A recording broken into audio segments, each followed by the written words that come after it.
Why are we here over the sink? Well, the simple truth is that we're playing with paints. There is just no way that we're going to transfer this paint over without getting a little messy. So we've already got our bowl here, which is going to have to be cleaned out. We have our spatula, which is going to need the same, and we're not even close to being done.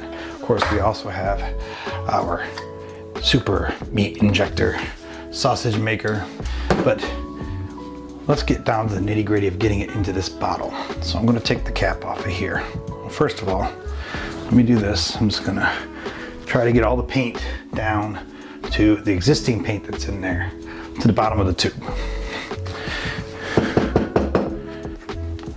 Now we have an opening that is just waiting for more paint, and that is just about the size of the nozzle on our sausage maker. So I'm going to take this, let me turn this around like this. We're going to put this bottle right over the top of that nozzle, just like that. See that? So you're putting the nozzle at the very end, because when this starts filling up, starts pushing the paint out of this tube, out of the sausage maker and into this tube, we want it to come in right at the bottom and fill up from there. So now that I have that, I have this little squeeze handle at the bottom, and I can just squeeze this. I don't know, 20 times or so. Very soothing sound. Hold this on here, and as this starts to get lower and lower, closer and closer, this is going to start pushing the paint outside of the sausage maker and into our tube. And as it does, you'll start to feel it. You feel that pressure. And I can even hear the paint going into our bottle.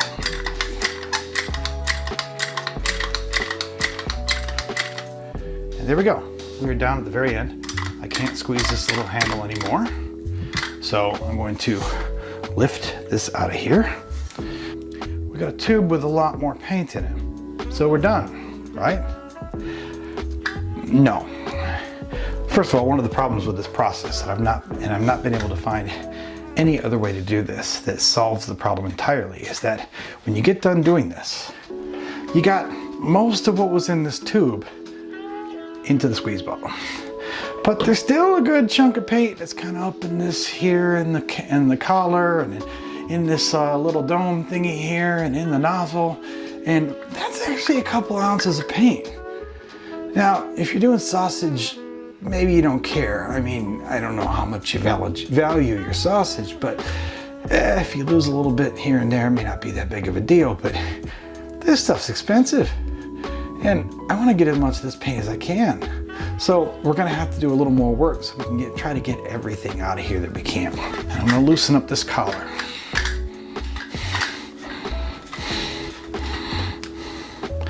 You'll see the paint started to squeeze all around the outside there. It's okay, not much of it there. Now we have this actually comes right off. Now look at that. Look at that there. Look at that there. That's a bunch of yummy, juicy, oh so good paint. And we could just wash it down the drain, but I could also take a $20 bill and just light a cigar with it too. So I don't really feel like doing either one of those. So we're gonna have to get a little manual if we want to get the rest of this paint out. I'm gonna take this super technical tool, which is I don't know, a half-a-cent plastic knife. And I'm going to first of all go around the inside of this, and I'm going to start getting bits of this paint. See, there's a good chunk of paint there. That'll go a long way on a panel. If you wonder why I keep knocking these, it's because if you've ever tried to put a viscous fluid into something like a tube or a squeeze bottle like this, you know that it tends to pile up at the mouth or the neck. And when that happens, you can't get more in. But there's still a lot of space in there. So you have to keep kind of knocking this down so it keeps getting toward the bottom of the squeeze tube. We're not done with our nozzle. This nozzle is currently full of paint. That may not seem like that much paint, but again, the paint that's in this nozzle will go a long way. So I have a dowel that I got. It's just a dowel I got from the hardware store. Happens to be the closest fit I could get to the diameter of this nozzle. So I will take it and I will push this out of here into my bottle. As I do that, I can start to see more paint coming into here. By the time the dowel comes out the end of this nozzle, I pretty much got all the paint out of this nozzle that I'm going to get. So this is good for now. We're still not done, because look at this here. This is that last little cupped part inside of the tube that has the sausage, or in our case, the paint inside it, and that's got a whole bunch of paint stuck in there. So I'm going to take my highly technical plastic knife and I'm going to do the same thing again. I'm just going to start getting the bits out of this that I can, squeezing this, and then when I do all these knocks, I'm trying to get air out of the bottle. Why do I do that? Well, because these little air pockets sit in there, and not only do they keep you from getting more paint in there, but then when they do break, they tend to burst. And the ceiling right now in my kitchen has a bit of a kaleidoscope feel. If you're wondering if my significant other appreciates that, she does not. So if you really like to tick off the people that live with you and enjoy the niceness of your home, then you may want to turn off this channel right now. But if you're still here, cool. Let's continue getting the paint out of here. Now, when we look at the opening of our sausage maker, it's clean-ish. I mean, we got all the big pieces of paint, all the big chunks out that we're going to get. Trying to get any better than that is probably going to be diminishing returns. So we now have a bottle that's much heavier than what we started. Trust me. I'll go ahead and put my cap back on here. We're done, right? No, we're not done. Now I've got my plastic fork.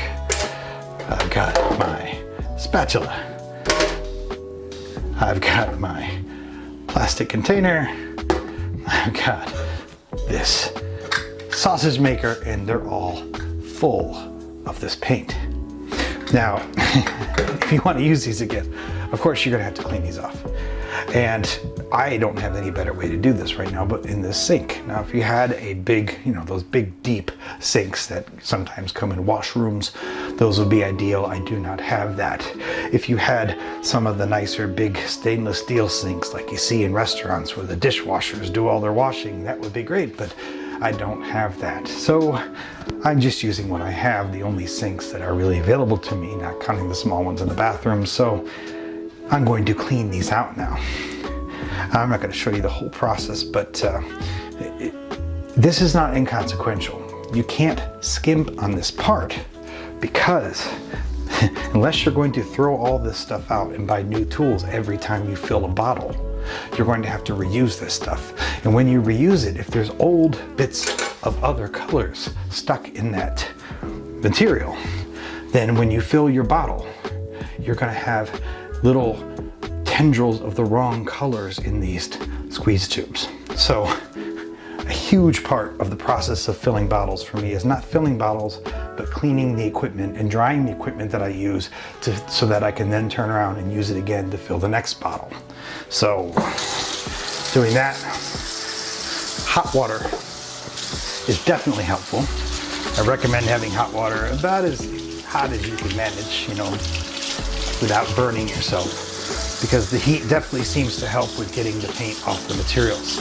Also, invaluable is having a sprayer. If you don't have a sprayer, this can get really slow, really fast. I can spray this off, get everything pretty clean. I also have one of these, and I only use this for paints. I don't use this for cleaning dishes. And this helps me to get some of the other more stubborn bits of paint out of this material. So now I'm going to go in on the spatula, and I'll give that a little bit of a scrub as well. The spatula's clean. Got my collar here. This is part of the sausage maker. This absolutely needs to be cleaned. So we're gonna spray this out well. I'm gonna scrub it a little bit, rinse it, and don't see any paint in there. Looks pretty clean. I'm gonna take my plastic bin here. Give it a look. Pretty clean. Now I remember I had my dowel stuck in the nozzle of that sausage maker, so I'll take the dowel out. Pretty clean. I have the nozzle itself. This is a little tricky. Not only do I have all this paint around here, around the opening, but the entire nozzle on the outside has paint, which I can spray off pretty easily, but there's a whole bunch of paint inside that nozzle. So I'm gonna show you how we do that. First, I'm just gonna get everything out of here. All right, it's pretty clean on the outside, but still got lots of paint on the inside. Looks pretty clean on the inside, but not entirely clean. All this area in here is gonna be stuck with a bunch of paint in it. So first I'll spray it a little bit inside just to get that out, make it a little easier. And then I'm going to grab this. This is invaluable for this. I'll just go like this. Look at that. See all that yellow on there? That's all paint that was inside this nozzle. If I did not properly clean this out and scrub that out, that would be ending up in my next bottle and screwing up whatever was the next color I was trying to do. So our nozzle now, pretty clean, outside and inside. Go ahead and clean up the scrubber here too. Still not done. Here comes the real fun part. This is the sausage maker that I've been using to inject it in. I gotta disassemble this sucker. Now a lot of people would be tempted to just disassemble it like this and clean it like this. You can't do that. This whole little assembly at the top has to be taken apart as well, because paint gets inside this little assembly and it will go into your next bottle if you don't clean it out. Side note, I've read on the internet where people who are actually making sausage are too lazy to clean this out. And when they make their next batch of sausage, it comes with a nice side helping of botulism. So thankfully we're not going to be eating this paint, but we still want to make sure that all this paint is gone. Looks pretty clean, but there's this little nut on the end. And there's this little assembly inside it. It has these pieces like this and like this. This all has to be cleaned. Even the little nut. So I'll take the little nut, spray it out. Looks nice and clean. I'm going to take these two metal washers, spray them really well.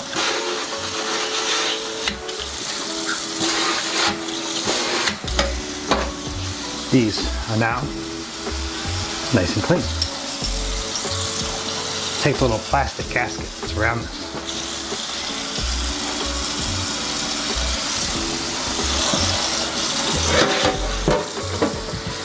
I'm going to take this main assembly.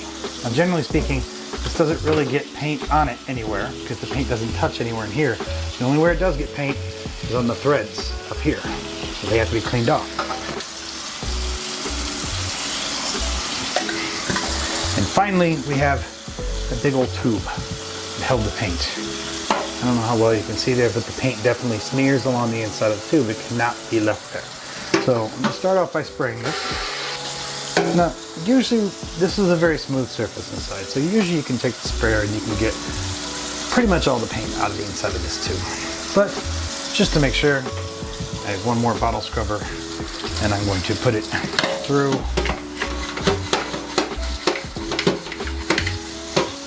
And voila, we have a clean, disassembled sausage gun. Now, if I'm doing more than one bottle, the last step would be I have to go through and dry all these pieces as well. It's not that long or that hard, but you don't want all these pieces wet with all that water getting into your next batch of paint that goes into your next tube. So that'll be the last thing that happens here, just to dry everything really well. Take it 30 seconds or so. So this is the process. This is how I get more than 200 of these bottles filled with paint. Depending upon the size of the painting, there could be thousands of individual blobs on a given piece, and that could include many dozens of different colors, each one of them requiring its own bottle. And if the painting has a surfeit of a given color, I might actually have to fill that bottle 2 or 3 or 4 times before I finish the painting. So you can imagine that even though this channel is about painting, and even though I like to think of this as being something about the process of painting, the fact is that when I'm doing a painting, a good portion of that effort isn't painting at all. It's preparing the paints. It's specifically filling these bottles. Now, this has been pretty laborious watching all of this happen and me explaining every step of the way. Obviously, it doesn't always take me that long. How long does it take when I'm filling bottles? Well, I'll usually end up with a stack of 6 or 7 or 8 bottles that need to be refilled. And when I do that, I can get in a groove, and I can usually do one bottle start to finish, cleaned everything, dried everything, ready for the next batch in 15 to 20 minutes, which means that over the course of an hour, I can fill 3 to 4 of these bottles. So if I have a stack of 8 bottles that need to be refilled before I can get back into painting, that's gonna be 2.5 hours of paint mixing and bottle filling before I get back into the process. But that's blob life. I don't know if there's a better way to do this. I kind of figured there is, but like I said, I've been through meat injectors and bigger meat injectors and much larger sausage makers and sausage guns, and as far as I can tell at this point, this is the best way I can figure out how to do this. But if you have better ideas, hook a ginger up. I mean, get in the comments. Tell me what I can do, because I don't really know how to do it better or faster. I know this works. It's laborious, but it works. So I keep doing it, because unless I have another solution, the only other option is not to paint. And that ain't gonna happen. So thank you for joining me. I know that this has been a lot of process. Maybe you're just here to watch the painting, and that's cool, because we're gonna have a lot of videos that are just painting. But I figured some of you might actually be interested in how does he do that? How does he actually get the paint on the canvas and all those shapes? And if he squeezes it out of bottles, how does he get all that paint into the bottles? And what's the cool, quick, easy way he's figured out to do it? And he hasn't. I don't know of a quick and easy way to do this, but that's what I've chosen. And although this is kind of a pain in the arse, I like the product. I like the process. And I'm gonna keep at it. But if you enjoy this, you know what to do. Subscribe, like, tell your friends, tell your grandmama, I don't, tell everyone. Tell them I'm awesome. Or no, that's cool too. Tell them I'm out of my mind. Whatever works for you. But I hope that you're enjoying the content. And we'll have a lot more out there in the future, especially about the painting itself. So thanks for coming along, and hope to see you again.